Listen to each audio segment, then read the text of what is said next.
Netroots Nation in Baltimore is the largest gathering of progressive communicators and organizers, media, alternative media folks, more than 1,000 people in Baltimore this year. It moves around the country.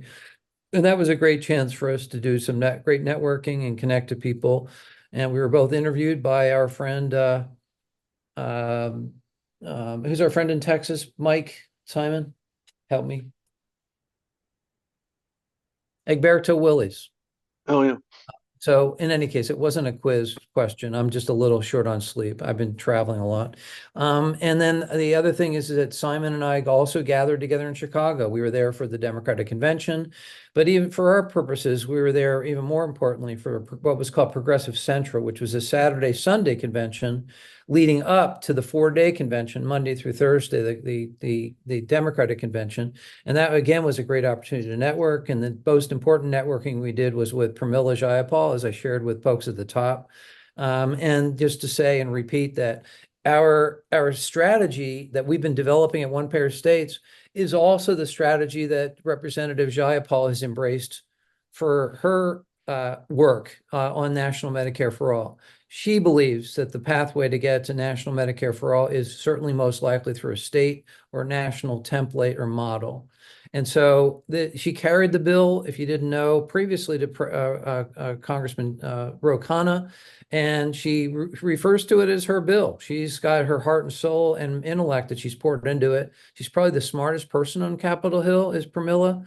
In that not only is she bright, but she also understands what inside-outside politics really needs to look like, which is being communicating with the movement at the same time that we've got this open line of communication so we can coordinate. But we also, on the outside, need to recognize that we've got to multiply our numbers. We have to become a much, much bigger movement in order to be truly effective. But it's so wonderful to have a partner in Representative Jayapal, as well as Ro Khanna, as well as Ed Markey, who's introduced our Senate bill, so that we've got a real running shot, a shot at running early in 2025 and lifting this legislation further than it's ever been lifted before. So with that in mind, we've got somebody who's going to offer up some beautiful ideas on how we can amplify our work, how we can enhance our work, how we can use social media, how we can use digital media to do any number of things. So without further ado, let me hand it over to our good friend, Simon Hutton out of Corvallis, a recent graduate of Oregon State and the new, again, communications director of One Pair States. Welcome, Simon. Hey, everybody. It's good to see everyone. I see old faces and new faces. So here, I'm gonna start doing a little screen share here. I don't do the formality of the I'm actually gonna switch that over to my other screen. It'll be easier for me. I don't do the formality of the full-on presentation mode because I like to flip on and off like screen share. It's easier for me to not have to finagle with it. So I'm just doing it this way. Yeah, so I got involved a few years ago, local Oregon group that Mike is also part of, Mid-Valley Healthcare Advocates. My dad was part of the movement before he passed away, and I got involved because of some personal things that happened, some bad things connected to American healthcare that happened in my life. And so I've been doing this for a little while, and then I got involved with One Pair States year and a half, 2 years ago now, going on that. And my experience has been, I do this for work. I'm like a part-time staff member of both organizations, and I don't just field social media. I field a lot of all sorts of different things: the website, search engine optimization, tech support, and newsletters, and printed materials, and this and that and everything. So in my experience, I don't really have the time to do dedicate. It's not like I'm a dedicated full-time communications person, social media person with a team. So my experience has been coming from the perspective of someone who, we don't have time to do everything we want to do or everything to the quality that we'd like to be able to do it. So I have some insights from working in that way for some time. And that's what I'm focusing on tonight. I don't want tonight to be a full lecture. I'm going to bring up a few different topics. I'm very interested for people to ask questions or even bring up what their organization has done, dealing with these different, and to address these different issues, these different methods of outreach, because I don't believe that I have all the answers. But what I'm going to bring up is some, I guess, fundamental tools that you may be using, you may not. What I found the most useful, given that to do this work in a limited amount of time with a limited amount of resources. This is our agenda. Have a few different topics. Can you make it full screen, like a slide presentation? I can do that. It's just a little bit of a pain, but yeah, sure. I can go. I'll switch over to that if you want. Let's see here. Let me go full screen. I've always thought that trying to wrangle that, because I need to choose the screen I'm going to share on, and then it goes into presentation mode, which is great for presenting not on Zoom. Hold on. I'll share this screen, and then I will go into presentation mode. Does this look right? Yeah, thank you. Cool. No problem. So we have a few different topics I'm going to roll over. At the end of each of these topics, after the use the right tools, I'm going to basically open it up for people to chat, talk, ask questions, have a conversation, not just listen to me lecture for an hour and 15 minutes, and exchange ideas. So the introduction, and I always come back to this, like, why is this even important? Well, digital outreach is essential to our work. You know, in the modern day, it's still like direct face-to-face contact is still the best way to talk to people, you know, tabling or meeting people in the community. But the way things are going, and especially with a national organization like One Pair States, it's absolutely essential. You know, 6 of the top 10 websites are social media with the highest traffic. The internet is dominated, and some people, including me, might say, unfortunately, dominated completely by social media to a large extent. And our websites for our organizations and our social media are usually now our first point of contact. And even if we might meet someone, if we're tabling in the community, we might say, here, we're this organization, and then we give them a website, QR code. This is very often the first point of contact we have with the public. And most or all of us can't afford a full-time team, communications people, social media, outreach people. So we're usually made up of volunteers or maybe part-time staff.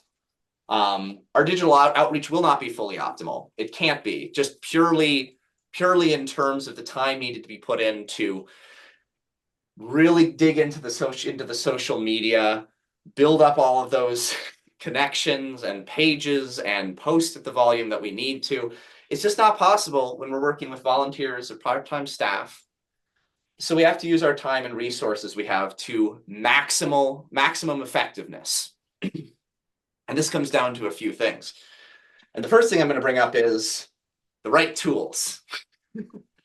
Because there are some things that I have come to recognize as being really, really useful time savers in my work. A lot of them are free or partially free, and they speed things up enormously. And you know, they're not hidden. This isn't hidden knowledge, but a lot of people, I'm not sure, use these tools. And so I'm gonna go over. I want to run over a few of them that I find the most useful. So anyone who's heard me talk before and talked in this vein before has probably heard me preach Canvas. And I'm gonna drop off of the slideshow and demonstrate what I mean in a minute. But Canva is a content creation tool. It is free, although the free version has access to many fewer tools and resources than the paid version does. It uses templates, and I'm a big fan of templates. You're going to hear this come up again, to make quick and professional looking designs.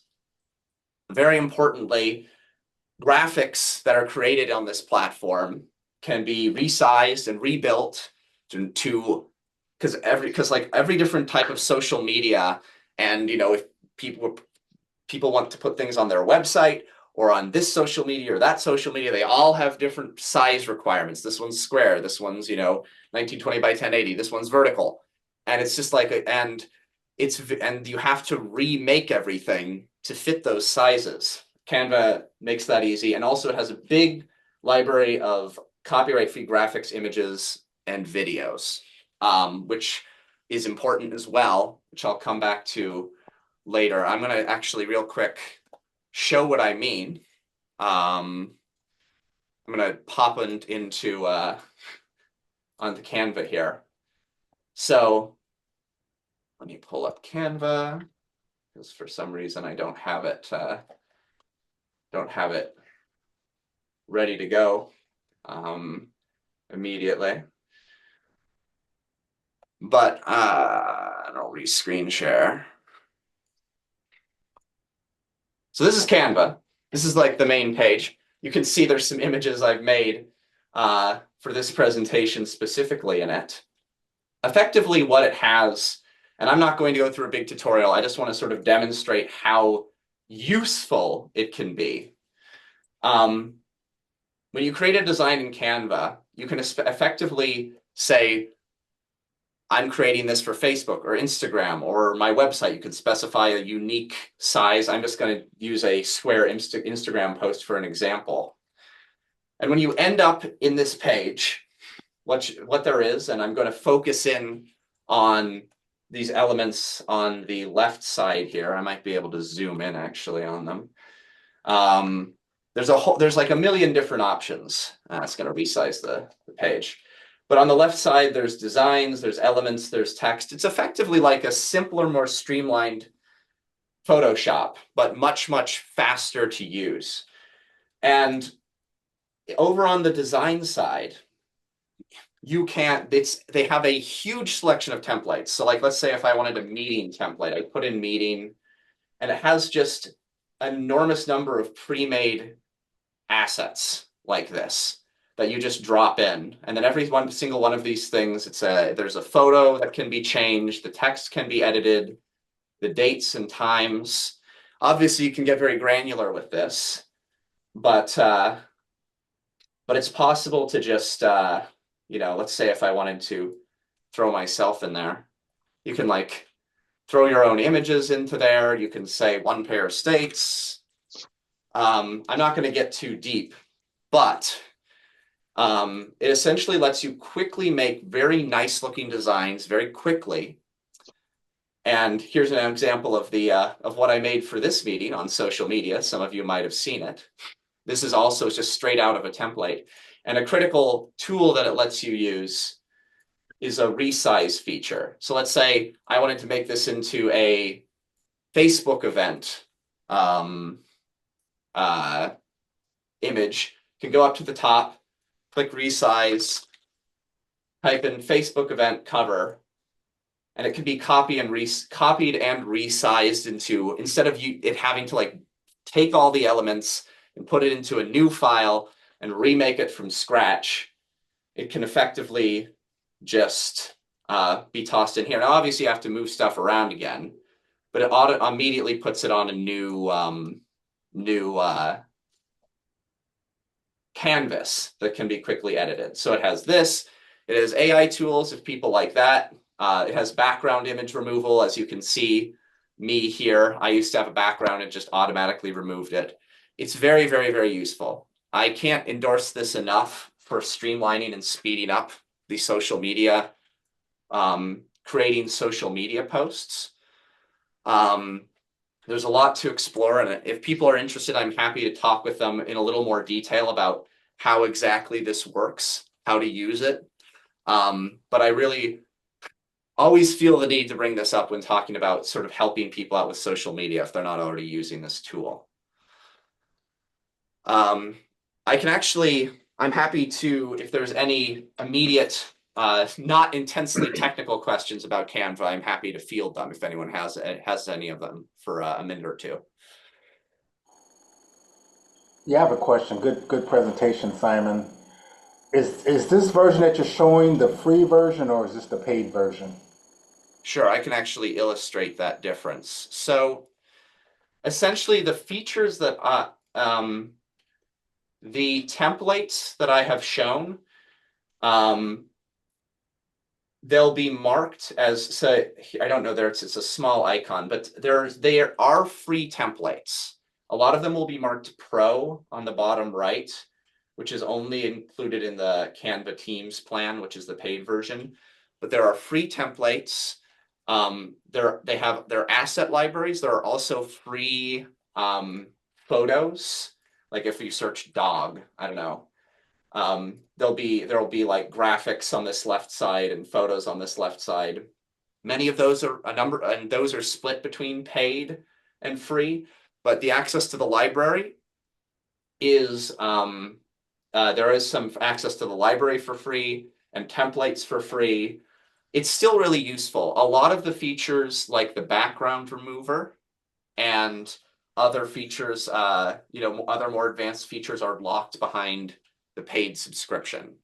But if an organization doesn't have any money, it is way nicer to use Canva than trying to do this stuff from scratch. So I highly endorse the free version as well as the paid version. How much is the paid version? I think the price just changed. It used to be around like, yeah, it's 100. Yeah, okay, no, it hasn't changed. It's $120 a year, Okay, that's which not bad. is pretty affordable. Yeah. And frankly, it's the most bang for the buck paid plan I do use in any of my work. So I endorse it very, very highly. Yeah, any other quick questions before we move on?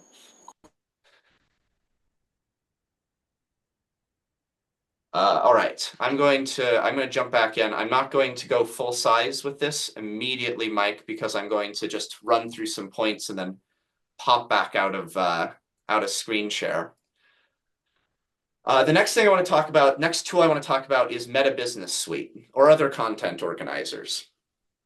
So these are very common. These are common. There's some of them that cost a lot of money. Effectively, what these are organizational tools for posting, putting up social media posts across a whole bunch of different platforms without having to log into each of those individual platforms. They often have additional features and allow for scheduling, which I like a lot because scheduling posts ahead, especially with an organization that doesn't have a full-time staff, as I've mentioned before, you might have some time. You want to get out an announcement about a town hall, or you want to put out a post on, a specific holiday, but maybe your volunteers are busy that day. Maybe you're busy that day. Maybe you want to get this done ahead of time and have it timed to automatically post. So there are a bunch of these. Many of them are paid for, but there is a free one for Facebook and Instagram, and it's called Meta Business Suite. Which I will pull up here. And I'll use the One Payer States page for an example. So this is here I am on our One Payer States page. The way you get to this tool is this is like a standard Facebook page. What's on your mind? Here are some posts. This is the way I usually get to it. It's the simplest. If you click what's on your mind, it'll bring up this create post window. And then at the bottom, it'll say schedule your post from Meta Business Suite. So this is the way I always reach it. It can also be reached through the options, but this is just the quick and easy way I get to it. So I click on that. And what it brings up is this page. So as you can see there, and so it basically has a timeline of the posts. It highlights the day that you're currently on. It has a number of different sorts of information. You can set goals. It has a thing to pay them money to boost a post, of course, because they always want you to do that. And this calendar also will basically highlight every single holiday that's coming up in here's Monday the 14th is apparently Indigenous Peoples Day and National Dessert Day. If you want to make a post for National Dessert Day, National Pasta Day on the 17th. So it has some of the more obscure ones, but it has this calendar. But the feature that I usually use is when I go to the top right and say create post, it'll send you to this menu. And what you can do is you can link your Facebook and Instagram, which would just be, it's a few step process that you can Google. It allows you to essentially have your Facebook and Instagram, because they're both owned by Meta, linked together. Also, if you have a Facebook group, because we also have a public group for One Payer States, can add groups to this. And effectively, all of these different Facebook and Instagram and Facebook groups can be selected, and then a post can be designed in this in this post details area. You can add text, you can add photos or videos, just like you can to regular Facebook or Instagram posts. You can customize it you can essentially select to customize, so you can write text differently on each platform. And what I really like is it allows, down in scheduling options, it says set date and time. You can specify a specific time someone wants it scheduled. So if there's a time that your audience is particularly active, there's again a holiday that things want to be posted on, or just don't have the time and want to get 4 posts out and schedule them ahead so you don't have to worry about it for a couple weeks. This is a really, really great tool. And it's totally free. It's extremely useful as a time saver. And I highly suggest it as a way to sort of stay on top of posts, not have to go through the process of logging into different accounts and doing them individually. I personally find posting to post to Instagram, a lot of times I just have to do it on my phone. This is the best way to post to Instagram on the computer that isn't a paid version, I find. I find it just a very, very useful free tool to streamline the process. Once again, I am not able to go into deep depth. Another thing it will say is sometimes when you go to the Meta Business Suite page, it'll say, hey, these 20 people interacted with your posts in the past month. And you can say, I want to automatically send invites to all those 20 people to follow my Facebook, follow my page, right? So it can it does an automatic follow up with people that have interacted with your social media content. Again, I can open up for a question or two if anybody has them. Well, I can also I'm happy to do discussion at the end. But if there's any technical quick questions people have about what I just went over. Yeah, I just opened up my Facebook and I went to do the post like you said, but I'm not seeing that option for the Meta Business Suite coming up. That's odd. Okay. Well, I could talk about, we could talk about this Yeah. later too. Let's talk. I was just wondering, do you have to have a certain application downloaded for it to start? No, you shouldn't have to have anything downloaded. Yeah, go on, Suzanne. So I have heard before that if you simultaneously post to Facebook and Instagram, Meta will suppress what you're doing. Is that something that you've heard or had experience with? I have not heard that. Obviously, there's gaps in my knowledge, so it could be true. I've heard a number of different things that can cause posts to be suppressed in the algorithm. I don't have the knowledge to speak to whether that is true or not. I have not heard it before, but given how these sites operate and how often they change their algorithms, I would certainly be willing to believe it. Fair enough. Far be it from us to understand Meta. Lynn, you have a question? Yes. Somebody hacked into my Instagram account that I don't actually use that much. So it has stopped me from being able to enter Facebook. I haven't been able to use my Facebook page, and I have a lot of people emailing me. So what happened? The problem, of course, with Instagram and Facebook is they have no customer service.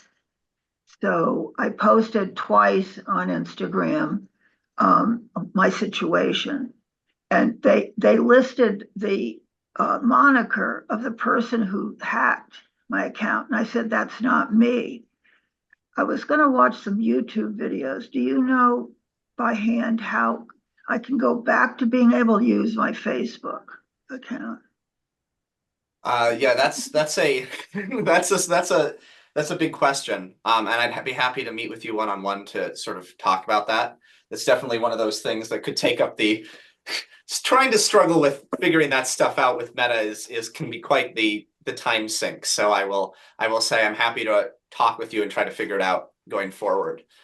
I'll quickly respond to the chat question. I have not noticed myself being suppressed posting to Facebook and Instagram at the same time, because if I had, I would have said, yeah, I think that is happening.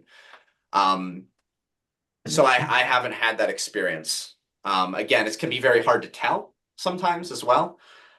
So again, this is a gap in my knowledge. Suzanne, wait, no, do you still have your hand raised to ask another question? I just haven't put it down. I'm good. Thank you. Okay, cool. Robert. I got a couple questions for you. Yeah. My first question, how much does that cost to boost your post? And my second question is, how effective is it? Like, how many people does it go to? Both good questions. The first thing is Meta is happy for you to pay them as much as you want to. They will take your money gladly. Second question is a lot more sort of nuanced. It really comes down to, because it really isn't how many eyeballs you get on it. It's how much interaction you have. If you do a boosted post, you get a statistic called basically interactions per, like money per interactions. And that comes down to also just making a really well-designed post. That comes down to like choosing the goal and the audience and designing the post for that audience and what platform it's posted on. I have had the most bang for my buck posting onto Instagram stories, which has been like 5 cents per interaction. But I've had posts, usually more on Facebook, that I don't like as much, being like 50 cents per interaction. So it's highly variable.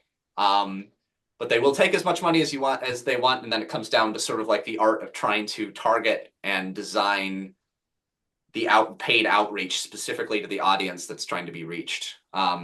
Suzanne, I see your hand up again. I can take one more question before moving on.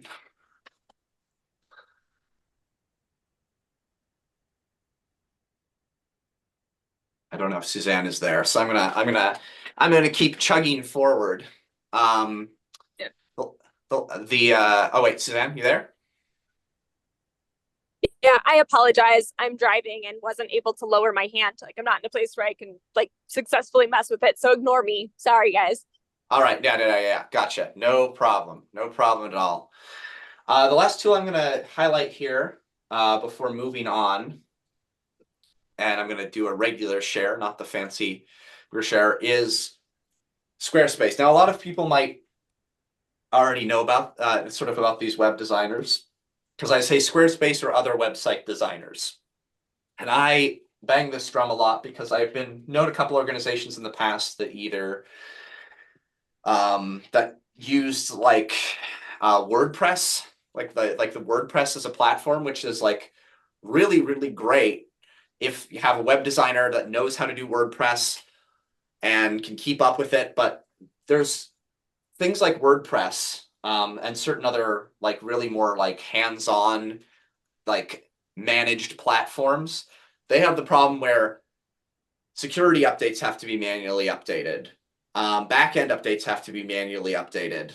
And they can be very challenging it can be a challenge to make them look professional. And as a huge thing that I'm going to highlight as I stand here is websites being mobile and tablet friendly. because in a lot of cases, more people are going to be looking at a website on mobile or tablet than on desktop these days.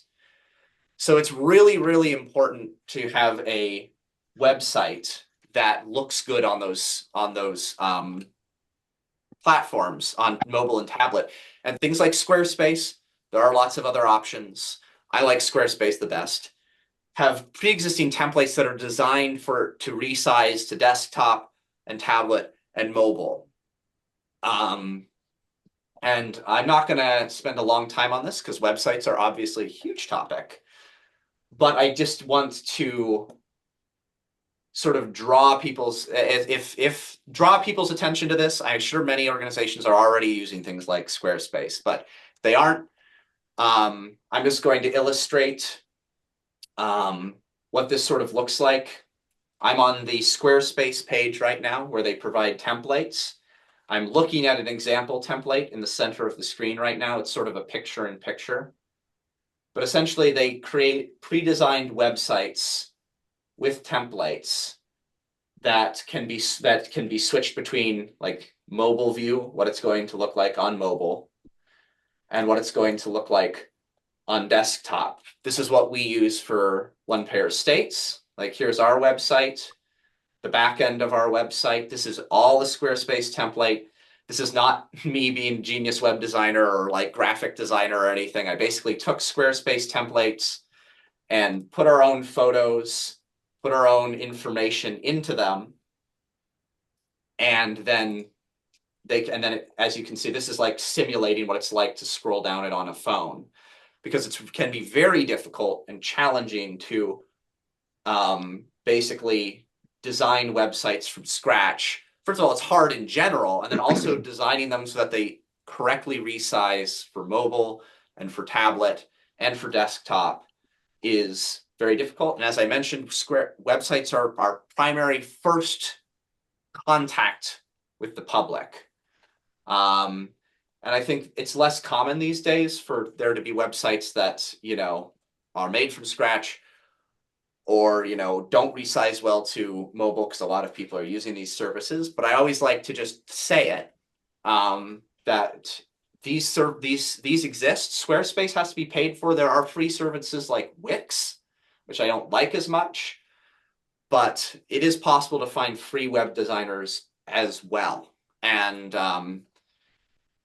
the thing is once you get like a template website like this, it's a lot easier to focus in on spending some time on like actually making the content on the website, like the way it's written, the way it's laid out, and the looking good, and even maybe get into some search engine optimization, which is more complicated. But again, for limited time, these kinds of template websites are a great way to not go into this spiral of work and feel like you're just like caught in trying to like always modify the website and things like that. So I wanted to just give voice to that as a final tool that I think is very, very important.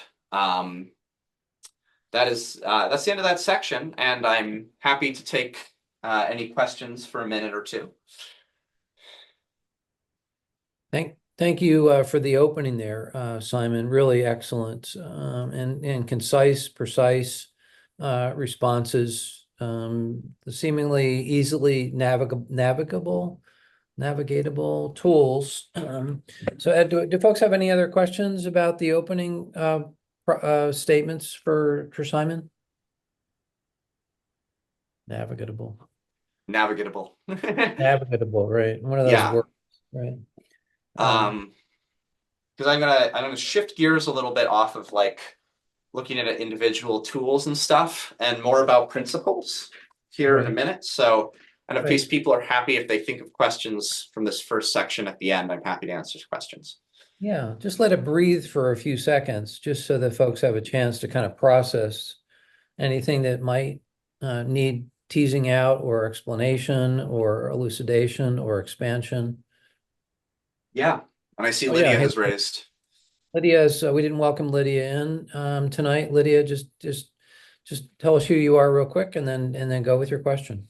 Hi, everyone. I'm Lydia Guzman from Denver, Colorado, Healthcare for All Colorado. And I'm on the One Payer States board also. Simon, thank you for your presentation tonight. I have a question. You may have covered it, but I didn't pick up on it. On the Canva, did you say there were tutorials? Canva does have tutorials. They can, I can actually like, yeah, they have an entire section. I'll actually just drop it into the chat real quick. To everyone. And this can be used with the free version? Yeah, so their tutorials are just they have basically tutorial videos. Yes, their tutorials are available to everyone, not just premium members. And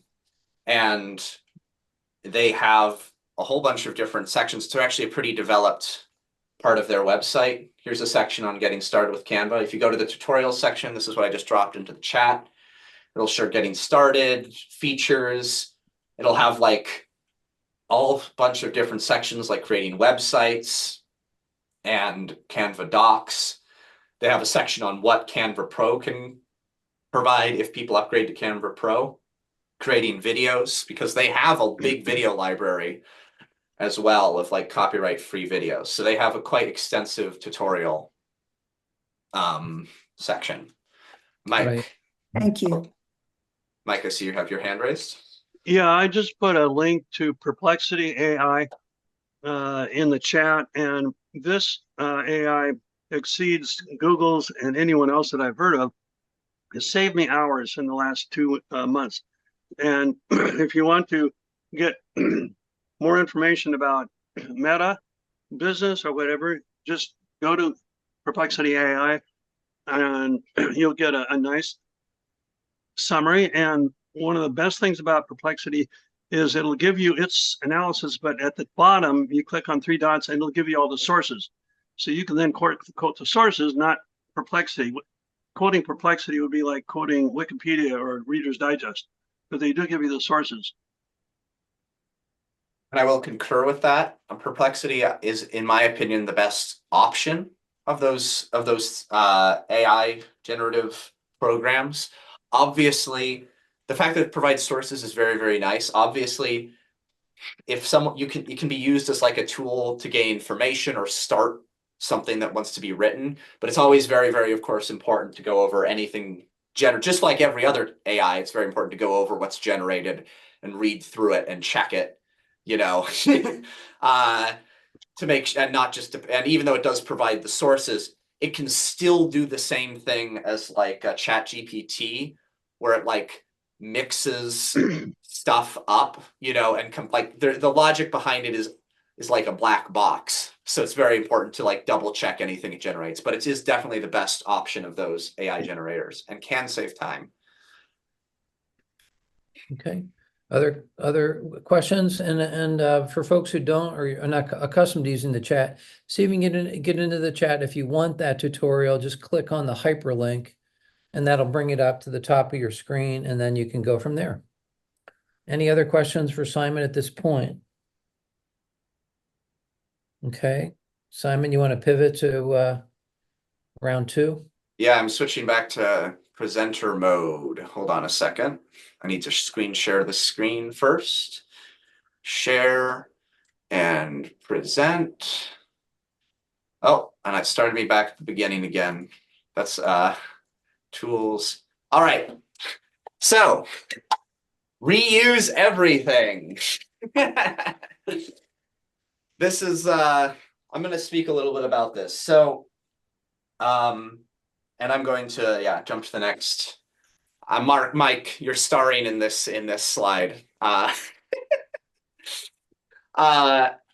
So this is a really important note about generating content for social media.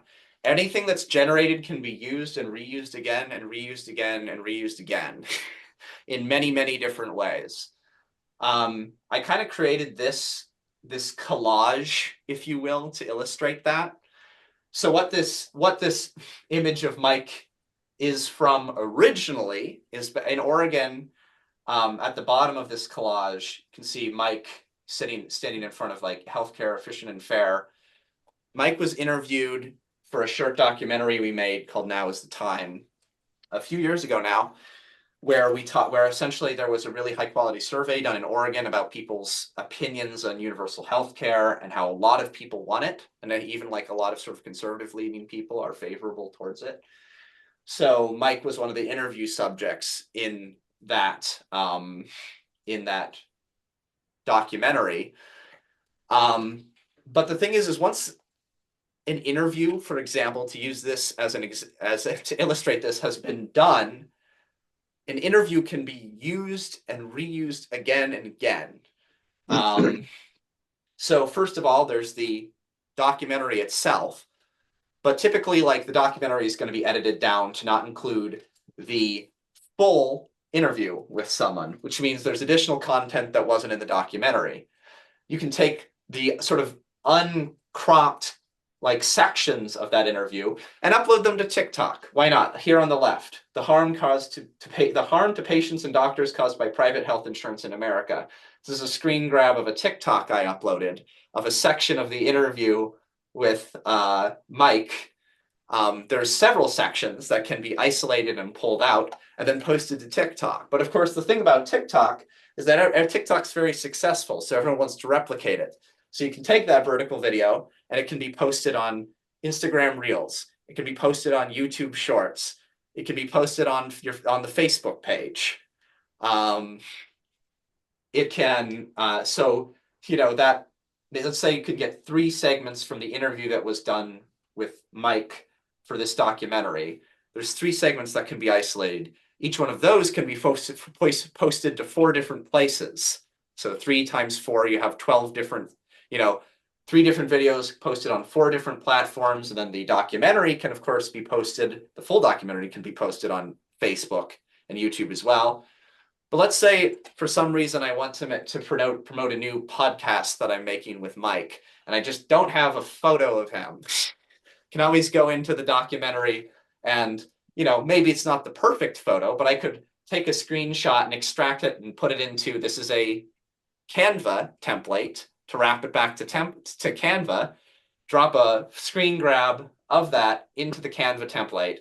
And then I can also, in the center, use AI to make it look like he's wearing a Hawaiian shirt in the top. Now, this applies not just to, I'm going to pull this down. This applies not just to, of course, video.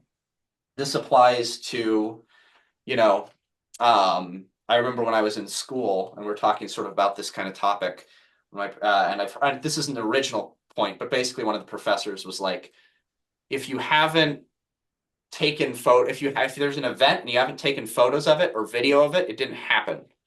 Now, this is a little bit of an over-exaggeration because like half the point of holding events as like a nonprofit or promotional or like an organization that's promoting a cause is to get videos of that event, get photos of that event, and then put them out on social media, every different platform possible, and recycle them.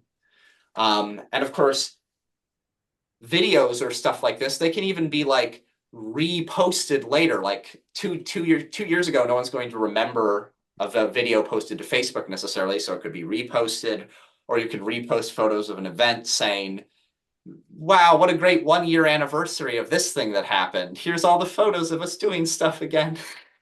And then, of course, all that stuff can also be posted to a website. The point, I'm illustrating just being that it can be hard to generate content. It can be hard and time consuming, and that stuff has to be processed, especially if it's video and edited. So always maximize the potential of any piece of content that is in an organization or your possession for promotional purposes. I think actually and this is particularly true. I want to hammer this home again. This is particularly true with TikTok, short video platforms these days, because everyone is imitating it. Because TikTok was so successful, as I mentioned. short video can be reposted to a whole bunch of different places because everyone wants to be the next TikTok. Everybody wants to be the next TikTok. And, you know, who knows? Maybe they will be the new TikTok if it's banned. So, I do see a question in the chat. How do people store up and save content? Google Drive fills up eventually. And yeah, I definitely agree. Google Drive actually gets pretty expensive as more and more space is purchased. Other people can chime into that question. Actually, I'd be interested to hear other people's answers because I process so much video. I basically just I just use external hard drives. I just use like that have terabytes of storage, and then I use external hard drives, and then there's certain services that will automatically back up everything on the computer to the cloud, so that even if those hard drives fail, all that content will still be saved. But I open it up for questions about what I just talked about, and also if other people have ideas about storing and saving content, as to the question in the chat. Now, what cloud service do you use that lets you back up that much data? I use iDrive. Okay. So how iDrive works is it basically runs in the background, and it is a paid service. But you can effectively specify,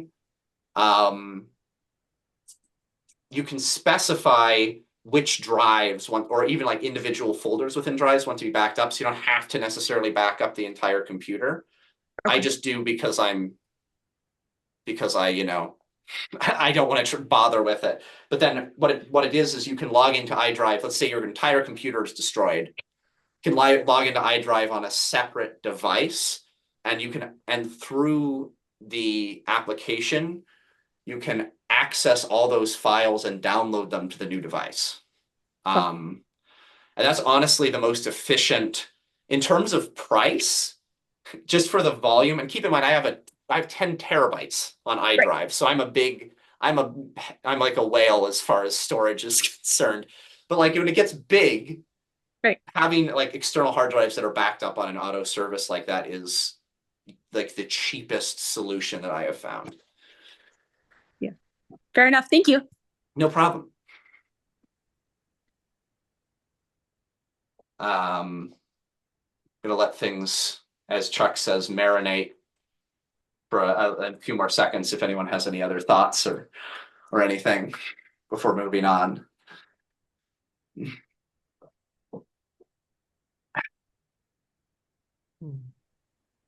Okay, I'm gonna re-share my screen again. And I'm gonna pull off mic. All right. Find the internet, high rollers. So this is a particular problem for smaller organizations that don't have a lot of time to invest. It is a lot of work to really substantially build up a page, a social media page.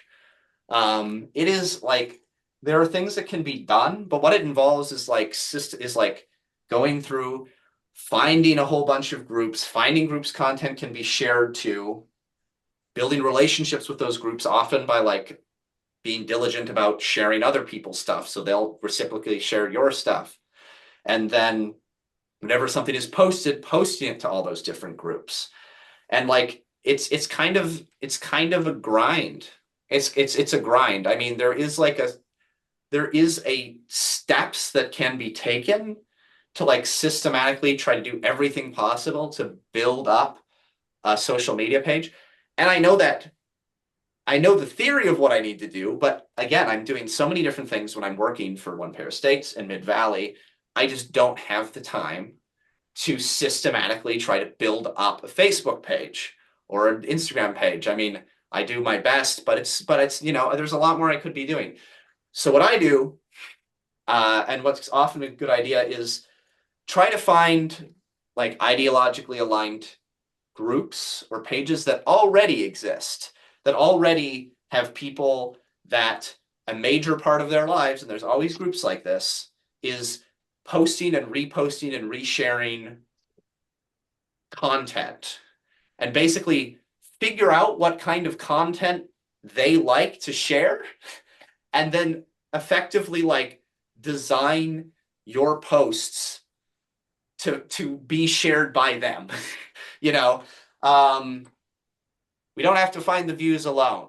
Find pages with big followings to get content shared. So this is my experience. So, and this is for my experience, there's some people on the One Payer States, not our personal page, but the public group, which only has like 350 people on it. But there are some people that follow it that are major pages that share healthcare content. And this is just some broad principles that I found broadly successful. Fun or flashy content for sharing, memes, entertaining short videos, striking images, you know, sort of edutainment. Unfortunately, like edutainment has sort of won the day on the internet. As much as we all like to wish that everyone would engage with the facts or the substantive arguments or information, edutainment is sort of like in the lead. Outrage shares well, but can be exhausting and overly exposed. I think that outrage is a sort of dangerous game to play. For example, if a page only shares outrage, like look at all these people dying all the time content, people get tired of that eventually. And remember, cringe can be to use the vernacular of the youth, or more my generation, cringe can be entertaining if it's earnest, you know, like just being forthright and making fun, silly stuff that's earnest can actually be received really well. But I want to illustrate what this is like what trying to find people, big people to share content can result in. Here's a couple screen grabs, and I censored the name. This is not to like hide as if like I have this secret source that only I'm allowed to use to share to get views, but mostly just because I try to always not share information on pages without getting their explicit permission. Usually people don't care. Sometimes they do care. I play it safe. On the left is the post from the One Payer States account that I posted to the group. Now, it can be a little small at the bottom, but down at the bottom, we have the insights, like the analytical insights. You can see there's 8 reactions and 42 shares, which is quite good. Like you see where I'm at the bottom of I want to make sure everyone sees what I'm talking about. At the bottom of the screen grab on the left, there's like a thumbs up and someone holding a heart with an 8 next to it. And then on the bottom right, there's 43 shares. That's sort of like the analytics of what happened. So what that shows is that the post that I posted only got 8 people reacting to it. But one of those 43 shares was one of those high roller accounts, relatively high roller, you know, there's for our space for healthcare. And you can see, and this is what they shared, because I can actually view the analytics on the first share. What they shared, they and 151 others reacted to this post. It got 15 comments, and then that got, and 38 shares were from 38 shares of the total shares were from, how do I say this? We got 43 shares, then they shared it, then 38 people shared what they shared. Not the original one that we had, but their share of our content got shared 38 times. This is obviously, so not only do we get 152 people reacting to our post, we also get it shared 38 more times. Which is massive, you know, massively more than we would be able to manage. A similar thing on this. Here's a meme I posted because they like reposting meme style images. This one, like basically 7 people reacted to the one on the left. But then once they shared it, 75 people reacted to it, 6 people commented on it, and 19 of the total 25 shares we got came from them. So this is just really illustrating how one high roller that can be found that will routinely repost things can massively expand the reach of whatever of the message or the content that's being put out. You know, if I get them to share it, sure, we don't have the biggest following, but they do. So I can depend on them. And over time, I figured out that you know, what they like the most is memes like this. So I really started pivoting more and more to meme style images. And what I would do is I'd post these memes and then I'd like have an ask, like there's a petition. Here's our website. Here's this. So we draw people in with the meme, reel them in, get it to be shared, and then we hit them with the ask, you know, the thing that we want to accomplish or the information that we want people to know. I'm going to, since that's sort of an end of a section, I just want to back out for a second and see if does anyone have questions about what I just illustrated there.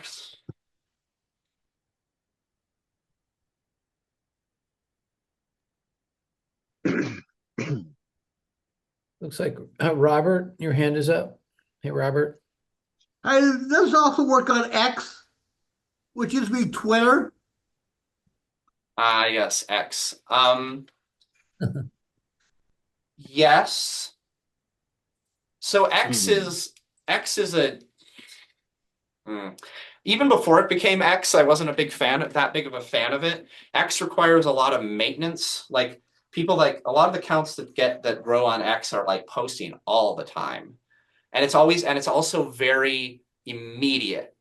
Like things like Instagram and Facebook and other social media platforms, it's like things will sometimes get traction. It's possible to get things out there that aren't like related to immediate news. But so if there's someone, to make time spent on X worth it, I find that it needs to be like someone needs to be monitoring it during, like that needs to be part of someone's job, basically being like, something happens, put out an X post, put out a Twitter post, you know, put out a tweet.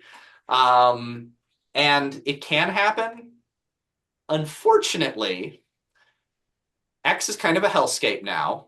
And, you know, the way that it's been designed with like the paid prioritization of who gets at the top, it's very easy to get like absolutely like dragged into like horrible, just like hate speech. Like it's miserable on there now. With how like the moderation is almost totally gone. And it's possible to get the name, like an organization pulled into some nasty stuff, nasty like discourse as they call it. So yeah, it's still possible to try to get the attention of like big accounts on X, Twitter, get them to retweet your tweet. But I find Twitter to be less and less worth it these days. So at least personally, that's at least my feelings about that. I hope I answered your question enough there. Nyabinghi, I see you have a hand raised. Yeah, I agree with you with X because ever since Musk took it over, it's even just hard to navigate. And Facebook, one thing that's very important to me is the comment section. And like you were saying about X, Facebook can really get contentious and nasty, but it's also, I've learned a lot. I've actually changed my view from some of the dialogue that I've had on Facebook. So that's a very valuable tool. And I don't see any of the other applications, the comment sections being as robust. You know, I use all of them, TikTok, Instagram, and X, but Facebook, their comment section and their news feed, you know, that feeds into the comment section, which is really good. Mm-hmm. Comments.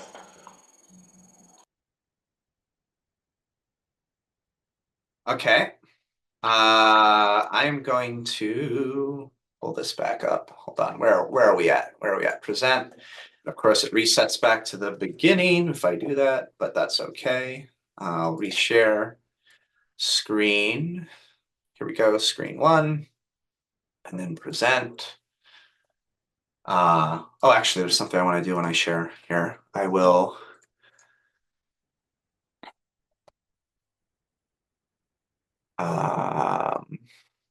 Skip back through since I'm at the start again. I'm going to quickly, guys can tell me if the sound is working. I should have shared with sound, but I want to briefly show a TikTok I made just in terms of like trying to share information in a short, sweet, and fun way where it's just a little silly and a little silly and stuff, but it's done in like 40 seconds to try to get information about legislation across. And I think this kind of like attitude of like making the communication of information fun and engaging for people to the maximum ability. I know this isn't a dance video, but I do my best. And Lynn, I see your hand is raised. I'll get back to you in a minute. I'm going to play like the first 2 seconds of this, and someone tell me if they hear the sound. Hey everyone, Simon. Did anyone hear that? Yes. Yes. Okay, good. Yes, yes. Yes. All right, Yes. I'm playing. Going ahead then. Hey everyone, Simon, Oregon Universal Healthcare activist here. You might wonder why I'm posing against this beautiful Oregon nature. Well, it's because I'm trying to get you to not swipe on, because I'm going to talk about state politics. Wait, no, come look. Is it sexy? No. Is it boring? Probably. But it's very, very important. Here's the 10-second summary. Senate Bill 1089. Passed last year, created a Universal Health Plan Governance Board that's going to create a Universal Health Plan and present it to the Oregon Legislature by 2026. Why do we care? Well, because it can save thousands of Oregonians from lifelong debt and even premature death from not seeking medical care due to cost. So let's tell our friends and family, pass it and win universal health care for all. Hell yeah. There you go. That's great. So as with that, Hey everyone. oh, well, no. Hey everyone. I'm going to, the last thing I'm going to say, and this isn't going to take too long, but I think this is a very, very, very important topic for me that I see. Staying legally safe with content. And I'm going to sort of like, and I'm going to actually up this share down and just talk directly, because this is something that's, again, for small organizations, grassroots with that are mostly volunteer, this can be hard because copyright is a nasty beast. And first of all, I'm not a lawyer. I don't know what to do if anyone gets into actual legal trouble. But what I do know is the best ways to try to avoid getting into any sort of legal trouble. So this story, an organization that I've done work for, and I'm being vague because, it's legal stuff. So I just am naturally obscure about this. They had a website where 10 years ago, they basically put up, was essentially like a short summary of a news article, and they downloaded the images of that news article. I think they used the images from the news article, I'm almost certain, as the image on the blog of this website. Now, this blog, basically no one read it. It was buried down in the depths. It was there for 10 years. 10 years. Then I migrated it over to a new website because we redid the website. And then there are these people. Now, these people are dubious. What they do is ostensibly they have algorithms that sweep the internet to try to detect images that they hold the copyright for. Unclear whether they do or not. But essentially if it's an image is found that was like from a news article or whatever, anything that wasn't owned by the people or ostensibly owned by the people who posted it, they'll basically try to extort them. It's legal, maybe. But what they'll do is they'll send threatening letters being like, pay us money, or we'll escalate this to an attorney. And then the attorney will sue you, and then they can sue you for up to $250,000 in damages. And then the organization is going to have to probably get some legal counsel or figure out what's going on because it's very vague. Do they actually hold the copyright, or is it just entirely fabricated? But it's a huge problem. And this is why when in all of this, in Canva, on the website, on social media, I mentioned earlier that we'd come back to this, Canva has a big library of copyright-free images and graphics and videos. And so does another website, which I can actually drop into the chat. I might drop it later because I'm sort of in presentation mode. Called, there's a number of other ones that have it. I like Pixabay.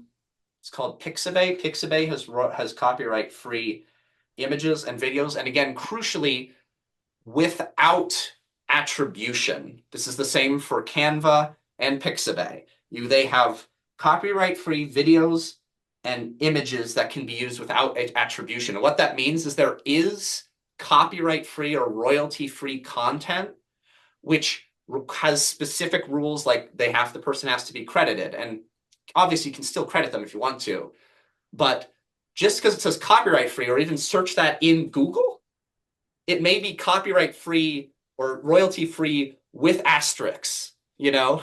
So I always, unless I made the video myself, or our organization did, or the photo, I always use Canva or Pixabay and use those images, because it might never get in trouble. But again, these things were posted 10 years ago and basically no one looked at them.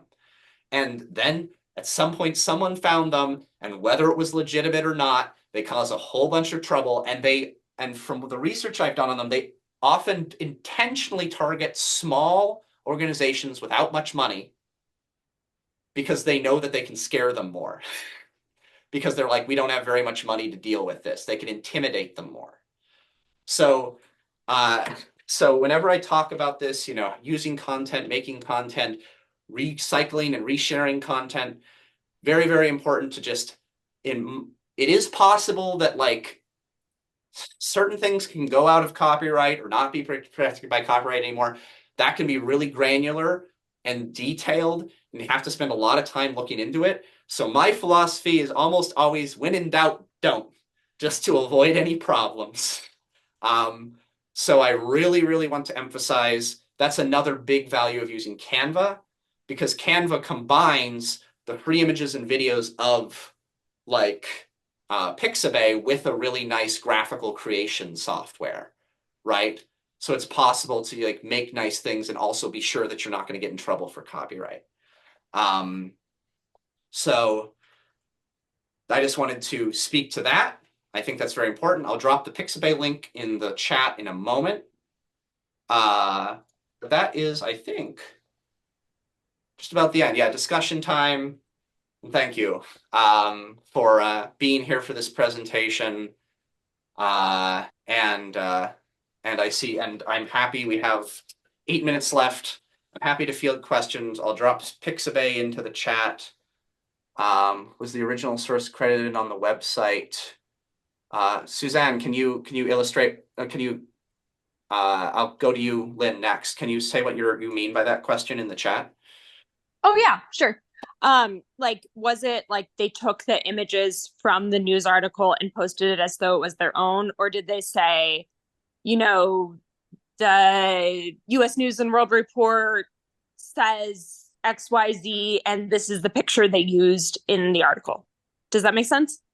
Yes. So they said where it was from. They're like, that was referenced. The thing is, giving credit does not give any protection on its own. This is, and I want to speak to this briefly because this is very, very important. There's this idea that if people just take something that someone else has created and credit them, people might on a personal level appreciate that more and not do anything because of it. But it offers, unless it is specifically in the case of it is royalty-free with attribution or copyright-free with attribution, where for it to be copyright-free, it has to be attributed. If something gets taken from a news organization and they're like, hey, we took this from CNN can still be like, we're suing you because you used our thing. Now, what can be done is that article can be taken and people can, because the text is copyright too, not just the images, although images get people in trouble more often, video too, can take the link to the article and then summarize what the article is in our own words. Like CNN posted this article, blah, blah, blah, blah, blah. Check it out. This is what we do in our newsletter. And then we link to the article. And because we wrote a summary that's in our own words, and then we linked to the article, that is not copyright infringement, as long as we didn't, of course, you just use the image they had for like a banner image or something. But yeah, but copyright, like a credit, the only thing giving credit does is maybe make people happier with you, but that basically doesn't matter legally except in specific circumstances. Okay. What about, sorry. No, go ahead. Is there any sort of, that you know of, fair use in terms of like quoting from an article? Yes. So yeah, again, that's sort of like, I mean, that's what people do in academic journals. Right. Right. Exactly. So yes, that is fair use. If someone did that, I doubt they'd ever get in trouble. Fair use. Now, the frustrating thing about fair use is technically an affirmative defense, which basically means if they did want to cause trouble, it would be the onus on the person claiming fair use to prove it was fair use in court. Oh yeah, have fun with that. But if it's just being quoted, as long as it's not like a ton of it, like it's just like quoting it, I don't like practically that basically never gets people in trouble as far as I've ever heard. And that's a very strong fair use defense. So I think that's fine usually. Yeah. Quote a sentence, you're fine. Quote a page, not so much. Yeah. Thank you. Lynn, what's up? Thank you, Simon, for all this great knowledge. So now, what do you want us to do, expect us to do with this knowledge?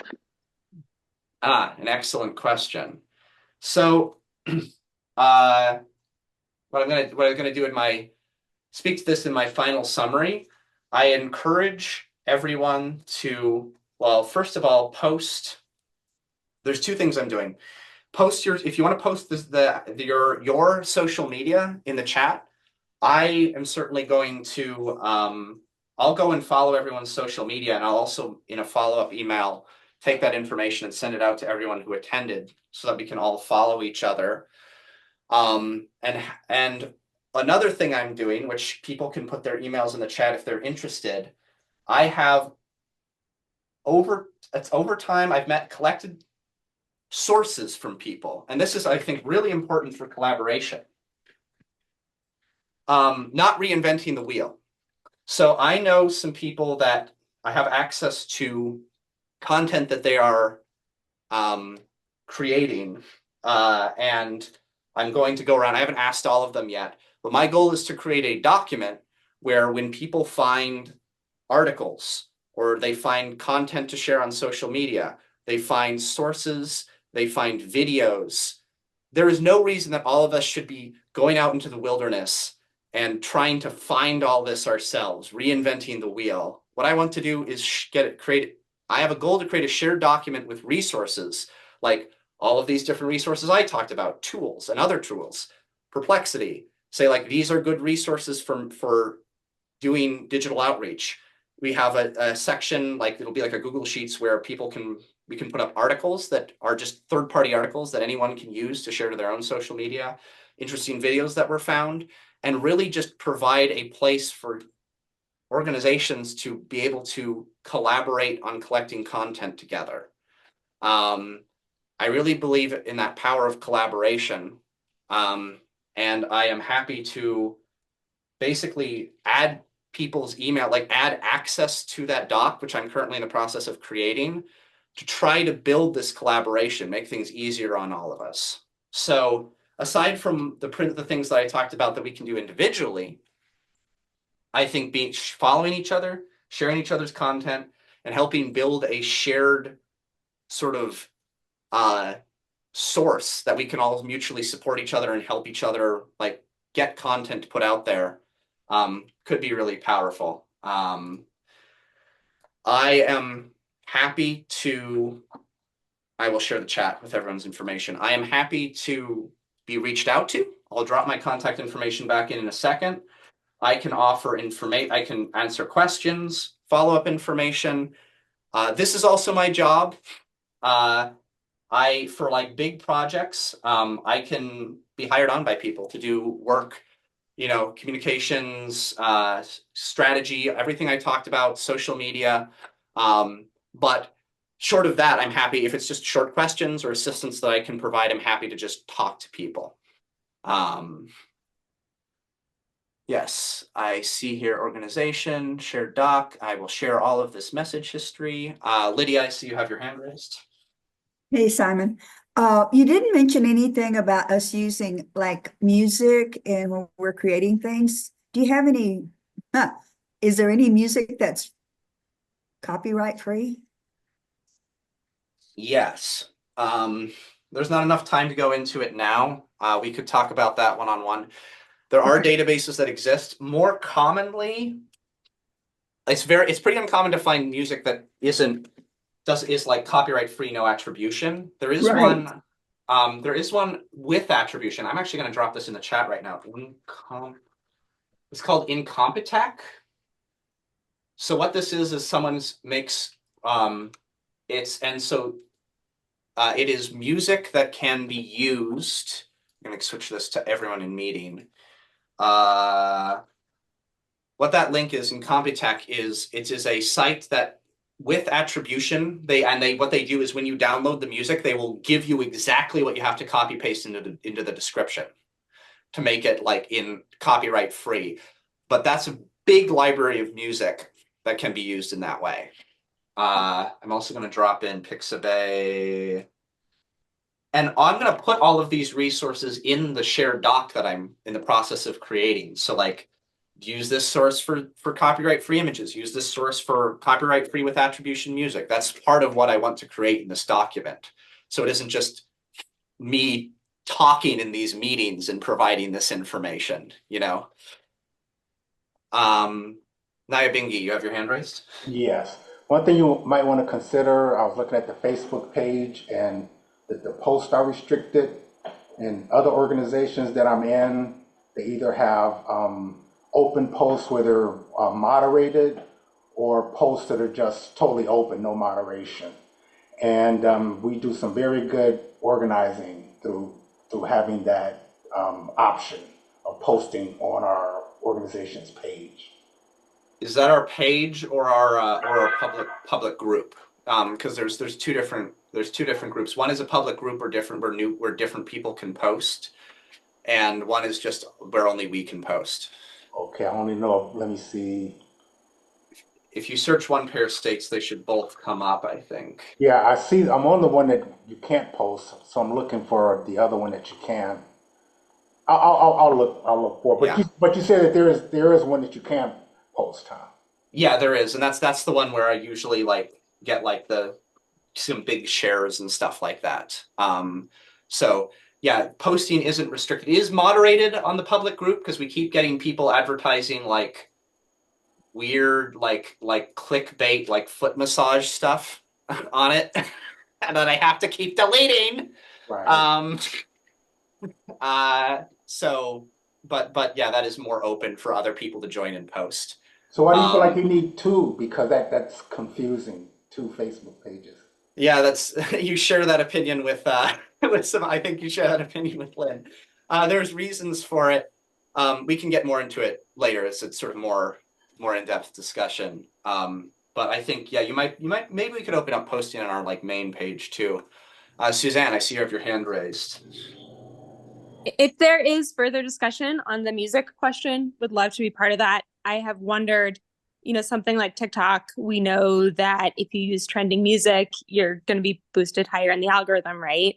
Mm-hmm. But is that still considered fair use for an organization as it would be for, an individual? TikTok is a special case because what they kind of do is they remember recently there was a big lawsuit recently where they had to take off a ton of music. Essentially, it's sort of like the way the copyright works is weird, but for the most part, if it's like on TikTok and people are using it, usually organizations can use it and not get in trouble. It's like a weird, like special case. Okay. But yeah, I wouldn't, if there's like a trending song and you use it in a dance video, the likelihood that anyone's gonna complain about it is like basically nil, Sure. as far as I understand. But that being said, I would assume that it would not be advisable to create, a dance video in the TikTok app and then download it and upload it to, say, YouTube or Facebook or something without changing music, correct? Yes, because YouTube, YouTube is particularly persnickety about that. And once it's like 4 seconds, 3 or 4 seconds of a copyright music, they'll nuke it and give you a strike. And then it's like, and then you have to fight the strike. So yeah, I would say keep that to TikTok only to be safe. Yeah. Cool, thank you. Robert, you have your hand raised. Yeah, I have a question for you. It's about the Zoom video. It will be shared anywhere, like on your website, your Facebook page. Yeah, I believe Mike, did you see you have been recording this, right? Because you started recording it. Mike, what we can do is in the follow-up email, Mike can share a link to the recording of this. Or any of the previous recordings you have? Yeah, we have Mike runs a Facebook page that keeps like recordings of these meetings. So that'll be available. That'll be made available. Great. Yeah, we went a little over time. Thank you, everyone. I'm going to drop my contact information once more into the chat. As I said, feel free to reach out. I'm going to be building this shared document. Feel free to reach out with questions. If you want me to do something more involved with your organization, feel free to reach out as well. And I'm really glad that I could be here and meet all of you. And I look forward to keeping up the conversation. Do you want to like sign us out? Like give us a final closing statement, Chuck, or something? Just to say thank you so much, Simon. I learned a lot, as I always do, when you present, and I'm really glad for the collaboration. I dropped my email into the chat as well for anybody who wants to have conversations about building strategy, for your organization, your group, participate, help lift the work that we're doing here at One Pair States and the national campaigns. But Simon, you've filled in a lot of holes and a lot of opportunities for us to really elevate our work. So thank you so much for the work you do. Gonna show my where did the download chat button go? I'm talking about digital outreach and I can't find the download chat button. I thought I knew where it was and now I can't find it before we shut the meeting. Right, it's moved up top on the right. Oh, it's up top on the right. Oh, they tricked me. All right.